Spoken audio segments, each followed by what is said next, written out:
Hello dear students, welcome back to organized knowledge channel. और आज की जो वीडियो है उसमें हम डिस्कस करेंगे worksheet number 63 for class 9th, विषय विज्ञान है। और ये वर्कशीट आपके लिए 6 जनवरी 2022 के लिए शेड्यूल की गई है।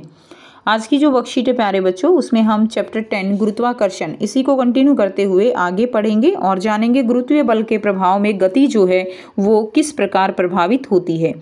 वर्कशीट शुरू करने से पहले प्लीज़ चैनल को सब्सक्राइब कर दीजिए, बेल आइकन को भी प्रेस कर लो ताकि आपको आने वाली वीडियोस के नोटिफिकेशन समय से मिल जाएं। देखिए क्या दिया गया है आज की वर्कशीट में। ज्ञान, क्या तुम बता सकते हो यदि मैं निर्वात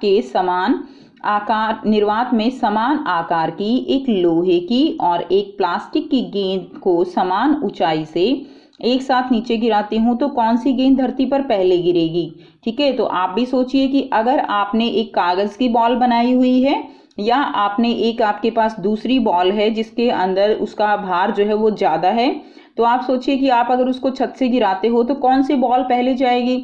ऑब्वियसली आप आंसर दोगे कि जो भारी बॉल है वो पहले जाएगी। ठीक है, जाएगी भी पहले। ऐसा क्यों होता है? तो ये बच्चों आज हम इसी के बारे में पढ़ेंगे। दीदी, मेरे अनुमान से लोहे की गेंद का द्रव्यमान अधिक होने की वजह से वह प्लास्टिक की गेंद से भारी है, अतः लोहे की गेंद जो है वो पहले गिरेगी। ज्ञान, जैसा कि हम जानते हैं पृथ्वी प्रत्येक वस्तु को गुरुत्वाकर्षण बल से खींचती है। सभी बच्चे जानते हैं कि पृथ्वी का जो है क्या है, अपना गुरुत्वाकर्षण बल है और उस बल से वो हर एक वस्तु को अपनी तरफ खींचती है। अब ऐसा तो नहीं है कि हर एक वस्तु पे जो हल्की है उस पे कम गुरुत्वाकर्षण बल लगेगा, भारी वस्तु पर ज्यादा लगेगा, ऐसा नहीं है। तो जो ये बल लगता है इसे क्या उत्पन्न होता है? इससे गुरुत्वीय त्वरण उत्पन्न होता है और गुरुत्वीय त्वरण वस्तु के द्रव्यमान पर निर्भर नहीं करता। ठीक है, तो कोई भी द्रव्यमान हो वस्तु का, जो गुरुत्वीय त्वरण है यानी जी, वो समान लगेगा। इसलिए निर्वात में दोनों गेंदें ही नहीं परंतु कोई भी वस्तु वो एक ही दर से नीचे गिरेगी। निर्वात क्या होता है बच्चों? निर्वात होता है जहां पर वायु भी उपस्थित नहीं होती, ऐसी जगह उसको हम क्या कहेंगे? उसको हम निर्वात कहते हैं। ठीक है, तो निर्वात में क्या होगा? निर्वात में कोई भी वस्तु है वो जो है, अगर आप उसको किसी ऊंचाई से गिराओगे तो वो दोनों समान समय में जो है नीचे पहुंचेंगी। नेक्स्ट हम करेंगे, यदि यह गतिविधि हम सामान्य परिस्थिति में एक पंख और एक पत्थर के साथ करें तो धरती पर पत्थर का टुकड़ा पहले नीचे गिरेगा। ऐसा क्यों होता है? ऐसा वायु के प्रतिरोध के कारण होता है। पंख पर लगने वाला, क्योंकि देखो क्या होगा, वायु जो है उसका प्रतिरोध होगा। ठीक है, उसमें जो बल लगता है, एक उल्टा बल जो है वो वायु लगाती है वस्तु के ऊपर। अब पंख पर लगने वाला वायु का प्रतिरोध पत्थर पर लगने वाले प्रतिरोध से अधिक होने के कारण पंख के नीचे गिरने की गति जो है वो धीमी हो जाती है। जो पंख है उसका हल्का होने के कारण क्या होता है, उसके ऊपर वायु का प्रतिरोध ज्यादा लगता है जिसके कारण उसकी गति धीमी हो जाती है, लेकिन पत्थर पर इसका प्रभाव कम पड़ता है। लेकिन इस गतिविधि को यदि हम निर्वात में करेंगे तो यहाँ वायु न होने की वजह से दोनों ही वस्तु मुक्त पतन से एक ही दर से जो है एक ही गुरुत्वीय त्वरण जी के साथ नीचे गिरेंगी। बच्चों यहाँ से आपको क्लियर है कि अगर निर्वात होगा तो दोनों ही वस्तुएं समान दर से जो है नीचे गिरेंगी, एक ही दर से। लेकिन अगर हम उसको वायु में, जहां पर वायु उपस्थित है, ऊपर से गिराते हैं तो यहाँ पर जैसे पंख है वो जो है ज्यादा समय लेगा क्योंकि उसके ऊपर वायु का प्रतिरोध ज्यादा लगता है हल्का होने के कारण, और पत्थर पर इसका प्रभाव कम पड़ेगा। नेक्स्ट हम करेंगे, धरती के निकट की दूरी को हम धरती की त्रिज्या के बराबर ले सकते हैं।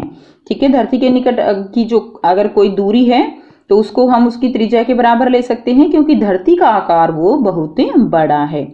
इसलिए जी को भी धरती के निकट एक स्थिर माना जा सकता है। तो जी की हमने मान किया था, क्या होता है, 9.8 मीटर पर सेकेंड स्क्वायर। ठीक है, ये त्वरण है। अब देखिए, इस कारण धरती पर गिरने वाली वस्तु जैसे पत्थर के लिए हम गति के समीकरणों में त्वरण को गुरुत्वीय त्वरण भी लिख सकते हैं। ये हमने गति के समीकरण के बारे में पढ़ा था। ये हमारे गति के समीकरण हैं। और इसको हम जो है किस में बदल कर लिख सकते हैं, हम इसको गुरुत्वीय त्वरण में बदल कर लिख सकते हैं। यानी ए जहां जहां था वहां पर क्या हो जाएगा, वहां पर गुरुत्वीय त्वरण जी हो जाएगा। जैसे गति का पहला समीकरण क्या है, v is equal to u plus g t, a t होता है, तो ए को हम बदलकर जी लिख सकते हैं गुरुत्वीय त्वरण के लिए।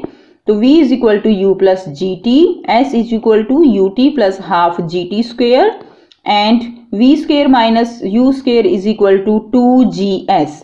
ठीक है, तो इस तरह से हम गति के समीकरणों को बदल कर लिख सकते हैं।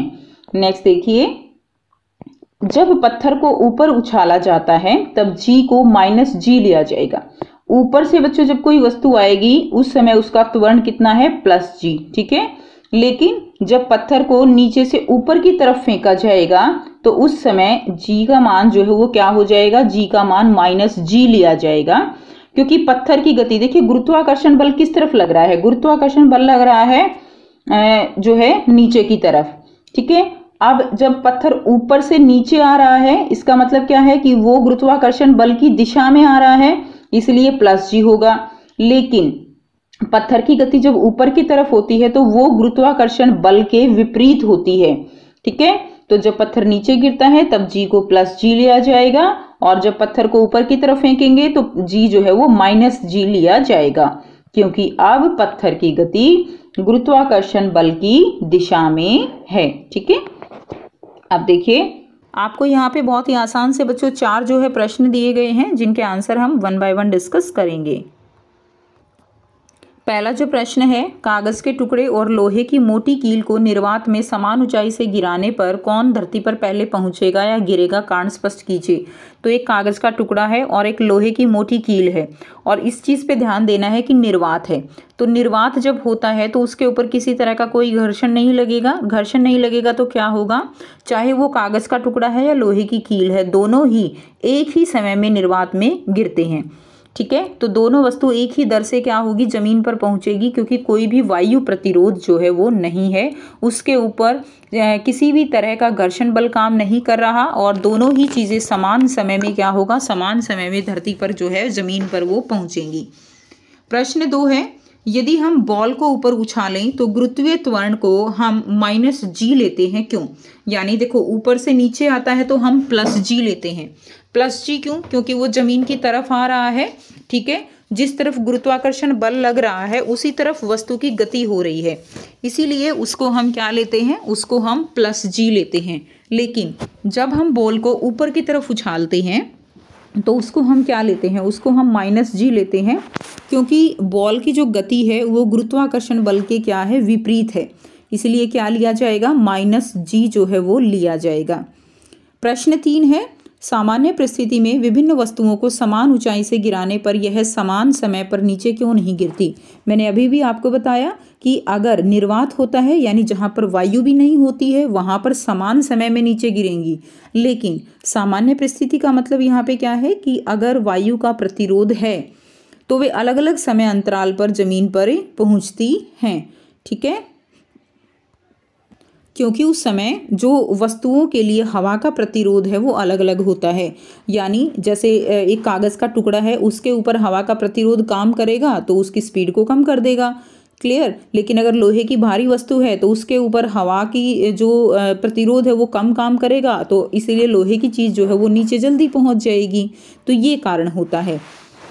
नेक्स्ट देखिए, प्रश्न 4 है, गति के तीनों समीकरणों में त्वरण को गुरुत्वीय त्वरण से बदलकर लिखिए। तो जो है हमने पढ़ा था तीनों समीकरण में v क्या होता है, u प्लस ए टी होता है, और a क्या है, यहाँ पे त्वरण है, तो हम इसको क्या लिख सकते हैं, u प्लस जी टी। इसी तरह s is equal to U T plus half G T square, G आएगा half G T square, and v square minus you square is equal to 2gs।